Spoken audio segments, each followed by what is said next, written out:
Hello दोस्तों। आज एक सीक्रेट स्ट्रैटेजी पर बात करेंगे जो मैं अपने डायबिटिक पेशेंट्स पर यूज़ करता हूं, जिससे एटलीस्ट टचवुड मुझे पिछले 1-1.5 सालों में जब से मैं इंटरमिटेंट फास्टिंग अपने डायबिटिक पेशेंट्स को कराना चालू किया है, अभी तक कोई परेशानी नहीं आई है। रीजनेबली काफ़ी अच्छे रिजल्ट्स भी मिले। बहुत सारे पेशेंट की दवाइयाँ बंद हो गई है, ज़्यादातर पेशेंट्स की दवाइयाँ कम हो गई है, ज़्यादातर पेशेंट्स कंप्लाई भी अच्छा करते हैं, फॉलो भी अच्छी तरह से कर पाते हैं और ज़्यादातर पेशेंट्स अपने इंडियन सिनेरियो के हिसाब से मैनेज भी कर पाते हैं। वेस्टर्न सिनेरियो में तो बहुत ज़्यादा अग्रेसिव फॉलोअप और ये सारी चीज़ें रिकमेंड करते हैं जो हमारे इंडियन पेशेंट्स में उतना मैनेज करना मुश्किल होता है। तो मैं क्या चीज़ फॉलो करता हूँ, ये रेसिपी मैं आज को बताने वाला हूँ आपको।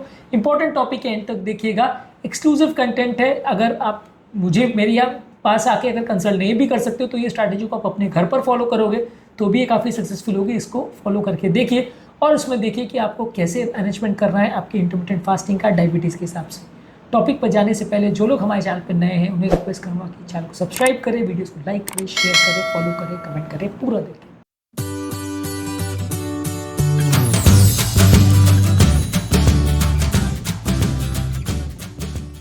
सबसे पहला और इम्पोर्टेंट चीज़ ये है कि आप पेशेंट को ग्रेजुअली ट्रांजिशन करें फास्टिंग में। कई बार अगर आप पेशेंट को सीधा 16-17 घंटे करवाते हो और अगर पेशेंट मल्टीपल मेडिसिन पर है तो वहाँ मैनेज करना बड़ा मुश्किल हो जाता है, क्योंकि पेशेंट ऑलरेडी बहुत सारी मेडिसिन पे, उसमें कई दवाई ऐसी होती है जो फास्टिंग विंडो में पेशेंट को दी जाती है। मान लीजिए पेशेंट रात भर फास्टिंग कर रहा है और रात का आपने डोज दे दिया शुगर की मेडिसिन का, तो रात को शुगर कम हो जाएगा और एक बार भी अगर पेशेंट सीवियर हाइपोग्लाइसीमिया का उसको एपिसोड हो गया तो उसके बाद वो इतना डर जाएगा कि वो फास्टिंग करेगा ही नहीं। आप उसको कितना भी समझाओगे वो नहीं करेगा।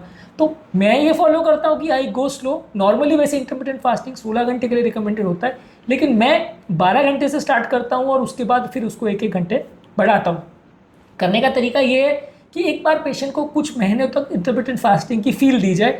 आप उसको जो खाद्य पदार्थों के लिए इंपॉर्टेंट है, जो खाद्य पदार्थों को फॉलो करना है, वो सारी चीज़ें उनको बताता हूँ और डाइटरी रिस्ट्रिक्शंस कैसे कैसे फॉलो करना है, क्या मेरे इंपॉर्टेंट चीज़ें जिसको मैं फॉलो करवाता हूँ वो इंपॉर्टेंट चीज़ें उनको मैं एडजस्ट करने को बोलता हूँ। पहले 12 घंटे से चालू करते तो ओवरऑल पेशेंट के ब्लड शुगर वैल्यूज़ थोड़े कम आने चालू हो जाते हैं। थोड़ा सा पेशेंट को उसका फील आने लगता है, भूख कंट्रोल होना ईजी हो जाता है, कैसे करना है एटलीस्ट वो कॉन्सेप्ट उसको समझ में आ जाता है। थोड़ा मोटिवेशन भी मिलता है जब उसकी दवाइयाँ कम होने लगती है। फिर धीरे धीरे करके हम उसको हर महीने 1-1 घंटे बढ़ाने का प्रयास करते हैं। कोई पेशेंट अगर ऑलरेडी 12 घंटे कर रहा हो तो इनिशियली 13-14 घंटे से स्टार्ट कर सकते हैं, 16 घंटे से भी स्टार्ट कर सकते हैं अगर पेशेंट विलिंग है तो। लेकिन अगर कोई पेशेंट एडवांस डायबिटीज़ में है और बहुत ज़्यादा मेडिसिन पे तो वहाँ पे थोड़ा स्लो जाना बेटर है। जो प्री डायबिटिक है या अर्ली डायबिटिक है वहाँ डायरेक्टली आप 16 घंटे से भी स्टार्ट कर सकते हो और वहाँ पे आपको दवाइयाँ ज़्यादा नहीं चल रही है तो पेशेंट को उतना दिक्कत नहीं आएगा। वहाँ दवाइयों को एडजस्ट करने का उतना इशू नहीं है। अगर एक आध दवाई चल रही है तो रात के टाइम के बदले मैं उनको मॉर्निंग के टाइम या जब जिस टाइम पे वो खाना खाने वाला हो उस टाइम का टाइम दे देता हूँ, दोपहर का या सुबह का, और उसको रात का डोज दवाई का नहीं दिलवाता हूँ और रात के टाइम फास्टिंग करवाता हूँ। उस टाइम में आप 16 घंटे स्टार्ट कर सकते हैं। पर अगर एडवांस डायबिटीज़ में और ऑलरेडी बहुत सारी मेडिसिन पे है तो वहाँ 12 घंटे से स्टार्ट करना थोड़ा एडवाइजेबल है। फिर धीरे धीरे हर महीने उसको 1-1 घंटे बढ़ाते हैं या हर 15 दिन बढ़ा सकते हैं। इस दौरान आप पेशेंट का रिस्पॉन्स भी देख सकते हैं, क्योंकि इंटरमिटेंट फास्टिंग थोड़ी अनप्रेडिक्टेबल साइंस है। किसी में बहुत जल्दी रिस्पॉन्स आता है, किसी में बहुत स्लो रिस्पॉन्स आता है। अब अगर मान लीजिए मैंने उसको दिया और उसको 7 दिन 10 दिन में शुगर वैल्यूज़ कम होना चालू हो गई तो पेशेंट परेशान हो जाएगा, शुगर वैल्यूज़ बहुत कम हो जाएंगी और आपको तुरंत ही दवा कम करनी पड़ेगी। तो वैसे में एडजस्ट करना आपको ज़्यादा अग्रेसिव करना पड़ेगा। किसी की बॉडी अगर स्लो रिस्पॉन्स कर रही है, उसकी शुगर वैल्यूज़ इतनी ड्रॉप नहीं हो रही या वो अच्छे से नहीं कर पा रहा है, तो फिर धीरे धीरे करके मैं स्टेप बाय स्टेप उनकी दवाइयाँ कम करता हूँ। हर फॉलोअप में जब पेशेंट आता है उनको मोटिवेट करता हूँ। अब इंडियन सिनेरियो में एक प्रॉब्लम ये है कि वेस्टर्न कंट्रीज़ में जो ये लोग फॉलो करते हैं, इंटरनेशनल जो साइंटिस्ट हैं वो पेशेंट को हर 7 दिन में बुलाते हैं। अब हमारे यहाँ पे हम पेशेंट को हर 7 दिन में बुलाएं और हर रोज़ उसको शुगर मॉनिटरिंग करने को बोलते हैं। रोज़ शुगर मॉनिटरिंग करने को बोलूँगा तो पेशेंट कॉस्ट कंसिडरेशंस के हिसाब से और डॉक्टर की फीस ना देना पड़े, इसके चक्कर में आना नहीं चाहते हैं। अब मैं कितना भी उनको 7 दिन बुलाऊँ, बहुत सारे पेशेंट ऐसे होंगे एटलीस्ट 80% जिनको लगेगा कि यार परेशान कर रहे हैं सर, 2-2 घंटे आके बैठना पड़ता है, तो हर 7 दिन में आना वो अवॉइड करें। तो मैं नॉर्मली 2 या 3 महीने में ही बुलाता हूँ। अगर बहुत एडवांस में है तो 1 महीने में बुलाता हूँ, नहीं तो 2 या 3 महीने में ही बुलाता हूँ ताकि पेशेंट कंफर्टेबली आ सके। और स्लोली हम जाते हैं ताकि पेशेंट को हाइपोग्लाइसीमिया ना हो। प्रैक्टिकली मैं ज़्यादातर पेशेंट्स को बोलता हूँ कि हफ्ते में 2 या 3 बार ही चेक करो। उससे ज़्यादा मैं अगर चेक करने बोलूँगा तो पेशेंट नहीं करेगा, तो इसलिए मैं उसको हफ्ते में 2 या 3 बार ही करने को बोलता हूँ चेक। और उसमें अगर उसको ये राय देता हूँ कि अगर शुगर वैल्यूज़ 100 के आसपास आने लग जाए तो इसका मतलब दवाई कम करने का वक्त आ गया है, तो आप मेरे पास आ जाओ तो हम दवा कम कर देंगे। अब वो टाइम पीरियड किसी में 10 दिन हो सकता है, किसी में 15 दिन, किसी में 2 महीने हो सकता है, जिसको कि प्रेडिक्ट करना मुश्किल है। तो हम डायरेक्टली स्ट्रेट फॉरवर्ड पेशेंट की दवा पूरी बंद नहीं कर सकते। हाँ, चालू करने से पहले मैं थोड़ा डोज कम कर देता हूँ। मान लीजिए पेशेंट 4 टैबलेट पे था और एक एक टैबलेट को 2-2 3-3 बार लिया था, तो एक टाइम 2 टाइम को टैबलेट को कम कर देता हूँ या 4 के बदले 3 टैबलेट कर देता हूँ। फिर पेशेंट का मान लीजिए फास्टिंग वो करेगा तो थोड़ा शुगर वैल्यूज उसका कम होगा, दवा कम कर दिए तो थोड़ा शुगर वैल्यू बढ़ेगा, तो काउंटर बैलेंस हो जाएगा। फिर 1 महीने के बाद पेशेंट जब आएगा तब हम उसका देख लेंगे, मान लीजिए फिर 100 के पास आने लग गया तो 3 से हम 2 दवा पर कर देंगे और फास्टिंग को बढ़ा देंगे, 12 के बदले 13-14 घंटे पे आ जाएंगे, फास्टिंग को बढ़ा के टैबलेट एक एक कम करते जाएंगे। तो 1 बाय 1 या हाफ बाय हाफ हम टैबलेट को कम करते जाएंगे और फास्टिंग के ड्यूरेशन को बढ़ाते जाएंगे। तो इसमें हाइपोग्लाइसीमिया का रिस्क कम होगा और पेशेंट अपनी शुगर वैल्यूज चेक करता रहेगा। और अगर उसको ये भी हिदायत दी जाती है कि हाइपोग्लाइसीमिया होगा तो कैसे मैनेज करना है, आप चाहें तो हाइपोग्लाइसीमिया की इमरजेंसी मैनेजमेंट पर मेरे चैनल पर वीडियोज़ हैं, वो चेकआउट कर सकते हैं कि अगर डेंजरस हाइपोग्लाइसीमिया हो तो घर पर ही उसे कैसे मैनेज करें ताकि अननेसेसरी पेशेंट इसमें डरे नहीं। इसके अलावा पेशेंट की जो मॉर्निंग डोज है मेडिसिन की उसकी को मैं थोड़ा लेट कर देता हूँ, यानी सुबह फास्टिंग विंडो में 7-8 बजे अगर मेडिसिन है और वो पेशेंट अपना फास्टिंग का नाश्ता जो है वो 11-12 बजे कर रहा है तो पहला मेडिसिन को 11-12 बजे कर ले, जब लंच करे तो दूसरा डोज मेडिसिन का ले ले।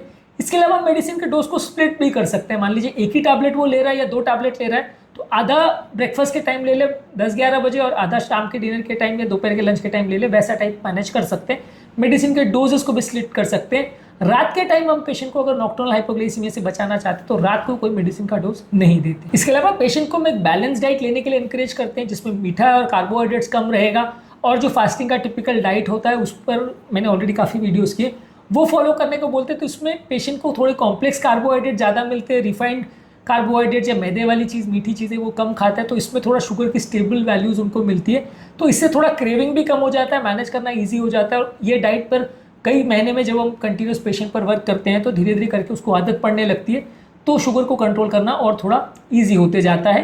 पेशेंट को हाइपोग्लाइसीमिया के बारे में एजुकेट करना, उसकी इमरजेंसी मैनेजमेंट को एजुकेट करना ये ज़्यादा ज़रूरी है। फास्टिंग चालू करने से पहले और फास्टिंग खत्म करने के बाद दोनों टाइम पे जो आप पेशेंट को खाना देते हो वो थोड़ा कॉम्प्लेक्स कार्बोहाइड्रेट्स ऐसा रहता है जो स्लोली धीरे धीरे करके खाना रिलीज़ करता है ताकि पेशेंट को ग्लूकोज स्लो रिलीज़ करने की वजह से बहुत ज़्यादा हाइपोग्लाइसीमिया ना हो और उसको बहुत ज़्यादा भूख भी ना लगे। तो ये हम थोड़ा सा पेशेंट के फूड पैटर्न को भी चेंज करते हैं ताकि शुगर वैल्यूज़ में बहुत वेरिएशंस नहीं आए, जब वो फास्टिंग करे तो उसको ज़्यादा हाइपोग्लाइसीमिया ना हो। इसके अलावा आप पेशेंट को ये इंकरेज कर सकते हो कि वो कंटिन्यूस ग्लूकोज मॉनिटरिंग डिवाइस करे। हालांकि इसका सेंसर काफ़ी महंगा आता है, ऑलमोस्ट 14-15 दिन उसका अगर सेंसर चलता है तो 3,000 का सेंसर का कॉस्ट है, तो काफ़ी कॉस्टली सेंसर आता है। अगर आप अफोर्ड कर सकते हैं तो कंटिन्यूस ग्लूकोज मॉनिटरिंग डिवाइस को प्रयोग कर सकते हैं। इससे आपको एक्जैक्टली पता चल जाए कि शुगर वैल्यूज़ कितनी आ रही है, उसको अपने स्मार्टफोन पे आप कैलकुलेट कर लोगे तो उसके हिसाब से आप डायरेक्टली डॉक्टर को आके बता सकते हो कि शुगर वैल्यूज़ कितनी है। और अगर आप उसको कंटिन्यूस अफोर्ड कर सकते हो जब तक आप फास्टिंग अग्रेसिव में जा रहे हो या जब तक मेडिसिन चल रही है तो बहुत ज़्यादा अच्छा है, उससे हमारा काम बहुत ईजी हो जाता है। पर अगेन इंडियन सिनेरियो में इसको समझाना और उसको मैनेज करवाना थोड़े से यहाँ पे लेस टेक सर्विस पेशेंट्स आते हैं जिनको पूरा टेक्नोलॉजी का समझाना अपने आप में ही मुश्किल काम है, तो इसलिए उतना ज़्यादा हम इस पर स्ट्रेस नहीं करते। लेकिन अगर कोई पेशेंट अफोर्ड कर सके और उसको यूज़ कर सके और प्रॉपर्ली मैनेज कर सके तो ये हमारी काफ़ी प्रॉब्लम्स को कम कर देता है। इसके अलावा पेशेंट को हम हिदायत देते हैं कि ज़्यादा मात्रा में पानी पिए, इससे उसका इलेक्ट्रोलाइट बैलेंस बेटर रहेगा, हाइपोग्लाइसीमिया के एपिसोड्स कम होंगे। और शुगर वाले कोई भी ड्रिंक्स नहीं ले, ग्रीन टी, ब्लैक कॉफ़ी ले, लेकिन कोई भी शुगर वाले ड्रिंक्स या फ्रूट जूसेस ये सब नहीं ले, ये शुगर वैल्यूज़ में सडन फ्लक्चुएशन करते हैं, तो ये सब थोड़ा अवॉइड करें। एक्सरसाइज अगर पेशेंट को करना है तो फास्ट तोड़ने से तुरंत पहले और रात को एक्सरसाइज करें। एक्सरसाइज सुबह शाम दोनों टाइम डिवाइडेड वे में करने से थोड़ा सा ये फ़ायदा है कि उसकी जो शुगर वैल्यूज़ है बहुत ज़्यादा लो नहीं होती। एक्सरसाइज भी करने से मेटाबॉलिज्म भी उसका मेंटेन रहता है और पेशेंट को सिग्निफिकेंट हाइपोग्लाइसीमिया के एपिसोड्स नहीं होते एक्सरसाइज के बाद। तो 2 डिवाइडेड टाइम्स में सुबह और शाम मैं पेशेंट को एक्सरसाइज करने के लिए इंकरेज करता हूँ। इसके अलावा पेशेंट्स को बार बार रेगुलर चेकअप्स के लिए आना चाहिए। नॉर्मली मैं तो एवरी मंथ बुलाता हूँ, पर आइडियली रिकमेंडेड ये कि एवरी वीक पेशेंट आए, हर हफ्ते पेशेंट आए और उस दौरान हम उसकी शुगर वैल्यूज़ को चेक कर सकते हैं। उसके हिसाब से हम उसकी दवाइयों को एडजस्ट कर सकते हैं और उसके हिसाब से उसकी ओवरऑल शुगर वैल्यूज़ और दवाइयों को एडजस्ट करके हम उसको 1 महीने बाद फिर बुलाते हैं, अगली बार फिर थोड़ा कम करते हैं। इस हिसाब से हम एडजस्टमेंट करते रहते हैं और उसको इमरजेंसी कॉन्टैक्ट नंबर्स भी दे देते हैं कि अगर बाई चांस आपको कोई बहुत ज़्यादा इमरजेंसी हो तो फिर आप इस नंबर पर कॉन्टैक्ट करके तुरंत रेमेडी ले सकते हैं। हाइपोग्लाइसीमिया अगर हो तो घर पे कैसे मैनेज करना है वो आपको पता होना चाहिए। बहुत ज़्यादा कुछ इमरजेंसी हो तो हॉस्पिटल में लाना और उसको कैसे मैनेज करना, वो सारी चीज़ों में आपको पता होना चाहिए। क्या कॉमन इमरजेंसीज हो सकती हैं वो सब के बारे में आपको थोड़ा जानकारी होना चाहिए, ताकि अगर छोटी मोटी कोई भी प्रॉब्लम आ जाए तो आप पैनिक ना करो, घबराओ नहीं और उसको प्रॉपर वे में मैनेज कर सको। आज के टॉपिक में मैंने मेरा तरीका जो है जिसको मैं अपने फास्टिंग पेशेंट्स में यूज़ करता हूँ और पिछले 1 सालों में ऑलमोस्ट 1000 से ज़्यादा पेशेंट में मैंने ट्राई किया है, अभी तक कोई प्रॉब्लम नहीं आई और ज़्यादातर पेशेंट्स को अच्छे रिजल्ट्स मिल रहे हैं। In due course of time मेरा स्ट्रैटेजी अपने एक्सपीरियंस से मॉडिफाई भी हो सकता है। अगर पेशेंट्स में कुछ और नई चीज़ें मिलती हैं या कोई नई प्रॉब्लम सामने आती है, जो प्रैक्टिकल इश्यूज होते हैं, उसके हिसाब से मैं आगे और भी इस पे वीडियोस क्रिएट करूँगा, जिसमें कुछ मॉडिफाइड स्ट्रैटेजीज आपको मैं और भी दे पाऊँगा जो मैंने अपने पेशेंट से सीखा और उसको मॉडिफाई किया इंडियन सिनेरियो के हिसाब से। पर अदरवाइज़ ये मेरा स्ट्रैटेजी है जो अभी तक टचवुड फेल नहीं हुआ है और अभी तक टचवुड पेशेंट को दिक्कत नहीं आई है। ज़्यादातर पेशेंट्स की शुगर वैल्यूज़ में सिग्निफिकेंट फ़ायदा देखने को मिल रहा है, तो इसलिए मैं भी ज़्यादा इंकरेज हूँ और मैं भी ज़्यादा पेशेंट्स को भी करवा रहा हूँ। इनफैक्ट जो नॉर्मल बॉडी वेट वाले पेशेंट्स हैं या थोड़े लो बॉडी वेट वाले पेशेंट्स भी हैं, उनको भी मैं करा रहा हूँ। अगर उनको डायबिटीज़ है तो उनको भी इससे फ़ायदा मिल रहा है। और बॉडी वेट टचवुड बहुत ज़्यादा ड्रॉप नहीं हो रहा। बॉडी वेट इसमें उनका ऐसा नहीं हो रहा कि अगर वो अंडर वेट हो जा रहे हैं या बहुत ज़्यादा उनको तकलीफ आ रही है, वैसा नहीं है। इससे भी उनको सिग्निफिकेंट फ़ायदा मिल रहा है और डायबिटीज़ रिडक्शन में मुझे सिग्निफिकेंट फ़ायदा देखने को मिल रहा है। तो आज के टॉपिक में मैंने मेरी स्ट्रैटेजी पर बात करी। उम्मीद करूँगा कि आज के टॉपिक में कुछ नई बातें जानने को मिली होगी। जो लोग हमारे चैनल पर नए हैं उन्हें रिक्वेस्ट करूँगा कि चैनल को सब्सक्राइब करें, वीडियोज़ को लाइक करें, शेयर करें, फॉलो करें, कमेंट करें पूरा।